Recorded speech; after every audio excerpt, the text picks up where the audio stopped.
Today, we're unpacking the surprising, completely fascinating psychology behind why we talk to ourselves. You know exactly the feeling I'm talking about. You're standing there, fridge wide open, and you just mutter, wait, what did I even come in here for? Or maybe you're about to fire off a risky text, and you whisper, okay, calm down. Now, getting caught doing this? Yeah, it can feel pretty embarrassing. Society loves to label it as weird or lonely or a sign that you're kind of losing it. But today, we're throwing all that out. We're going to completely reframe this habit. As you'll see, it's actually a brilliant, deeply cinematic, cognitive tool that your brain relies on to survive. Picture yourself as a tiny toddler, maybe 3 or 4 years old, just sitting on the floor playing with blocks. Kids that age, they are literally never quiet. They're constantly, endlessly narrating everything they do. Now, fast forward to your life today.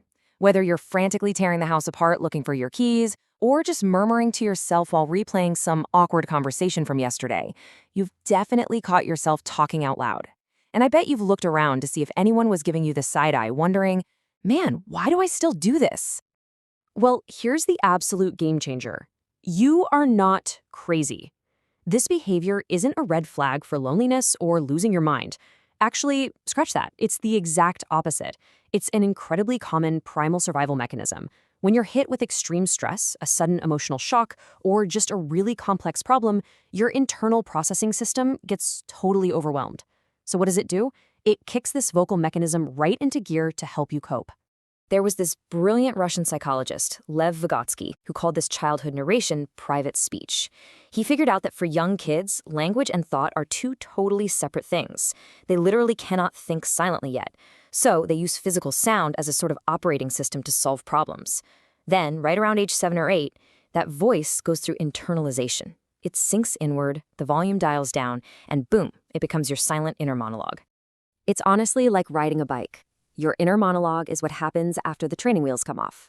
You cruise along just fine on smooth pavement, but when your brain hits a massive pothole of stress, or you have to climb this steep hill of anxiety, your survival instinct kicks in. It automatically slaps those training wheels right back on. It pulls your thoughts outward into the physical world just to help you keep your balance. Pulling your thoughts outward accomplishes 3 massive things for you. First, it organizes a messy mind through mental simulations. Think about rehearsing what you're going to say right before a big job interview. It clears the mental fog, right? Second, it directs your attention, almost like dropping an anchor. And third, it regulates your emotions.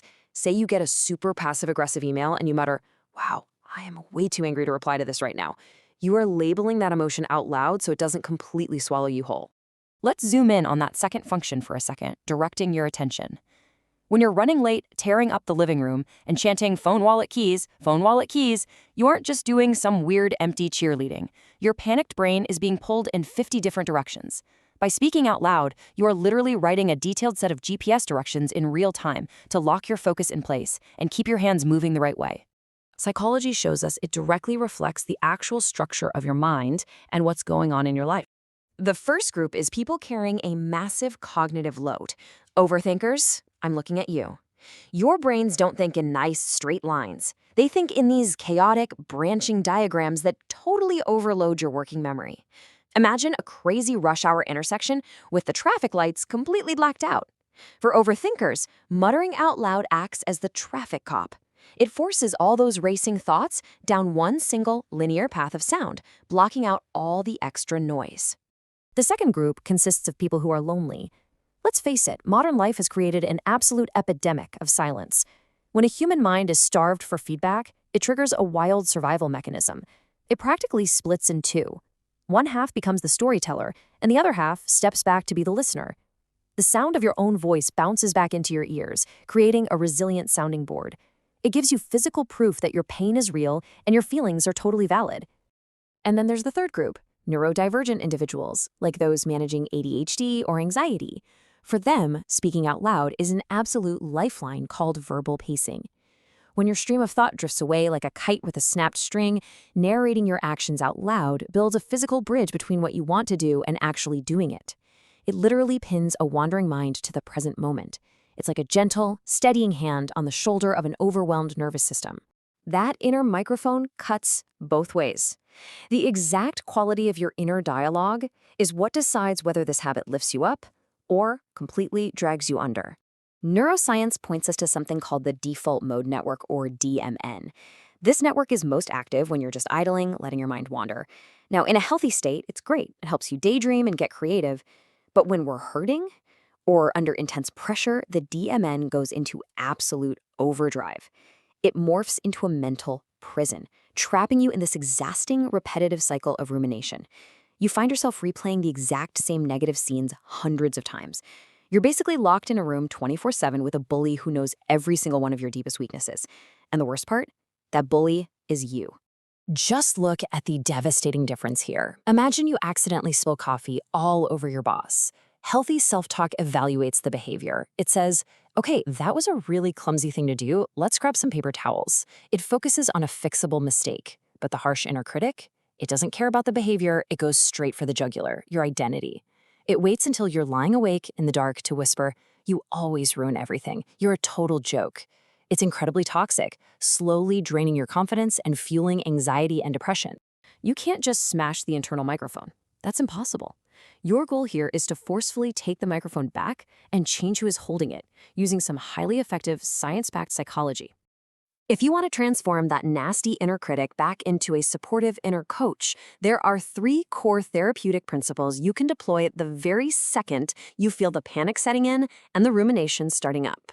Principle 1 is called the Batman effect, discovered by Professor Ethan Kross. When you're panicking, stop using the word I. Just drop it. Instead, use your own first name or a pronoun like you or he or she. It sounds too simple to work, right? But simply saying your own name tricks your amygdala, your brain's fear center, into thinking it's giving advice to a friend. This creates instant psychological distance. It cools down your fear response and instantly boots up your logical thinking. The second principle is instructional framing. Look, you can't always control a frustrated outburst. Sometimes you're just going to yell, everything is a complete disaster. And that's okay. You don't have to suppress it. But you can never, ever let it be the final word. You have to force yourself to tack on an action-oriented follow-up. Say, okay, everything is a disaster, so now what? Or, okay, where do I start cleaning this up? Doing this snaps the downward momentum. It literally shifts your brain out of helpless victim mode and shoves it directly into problem-solving mode. Finally, we have the best friend test. We routinely use ruthless, incredibly unkind words on ourselves that we would never in a million years dream of saying to a loved one who just made a mistake. So the next time that self-blame loop kicks in, just pause. Ask yourself, would I actually look my best friend in the eye and say these exact words to them? If the answer is no, and it usually is, your inner critic is breaking the rules, and you have to immediately adjust your tone. Talking to yourself is not weird. It is a brilliant, entirely natural cognitive tool for guiding your actions and processing intense emotions. But as you go about your week and reflect on your own habits, I want you to ask yourself a really hard question. Is the voice in your head acting like a coach, pushing you forward to see things clearly, or is it a relentless critic dragging you down into the mud? It's your mind. Take the microphone back and make sure that voice is working for you.